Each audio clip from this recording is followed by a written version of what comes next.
સવારમાં કોલેજમાં બોલાવી દીધા હતા ગરબા રમવા. જય માતાજી મિત્રો, તો ફરી આપણે આવી ગયા છીએ એક નવો વ્લોગ સાથે. This is Haribhai. મને તો એમ હતું કે નવરાત્રી છે તો સ્પીકરો મોટા હશે, પણ હરિભાઈ તો લઈને ફરી રહ્યા હતા નાનું સ્પીકર. નાના મેહુલભાઈ, ચિંતા શું કરો છો? મોટો સ્પીકર છે ને, ખાલી કોઈના ફોનમાં કનેક્ટ નથી થતો.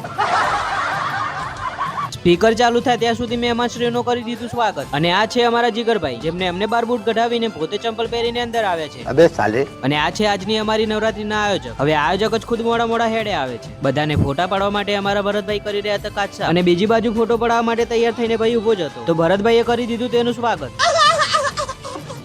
અને પછી બધા કોલેજના વિદ્યાર્થીઓ આવી ગયા અને સ્પીકર થઈ ગયા પછી ચાલુ અને રમવા લાગ્યા ગરબા. તો પછી જોવા મળી ગયા અમારી કોલેજમાં બધા અલગ અલગ ગરબા સ્ટાઇલ વાળા, જેવી સ્ટાઇલો ક્લાસીસમાં પણ શીખવાડતા નહીં હોય.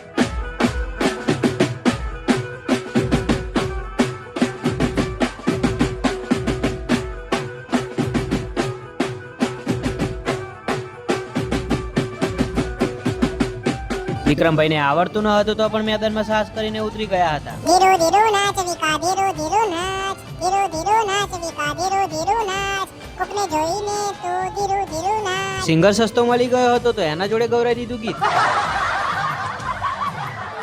અને અમારા પ્રવીણભાઈનો રાજસ્થાની ડાન્સ જોઈને તો આખું બીપીએડ એમનું ફેન થઈ ગયું.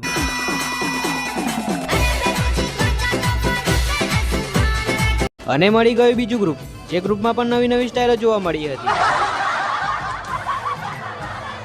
અને અહીં ગરબા રમવાને બદલે કપલ ડાન્સ ચાલુ થઈ ગયા હતા. साला ये दुख का खत्म नहीं होता बे.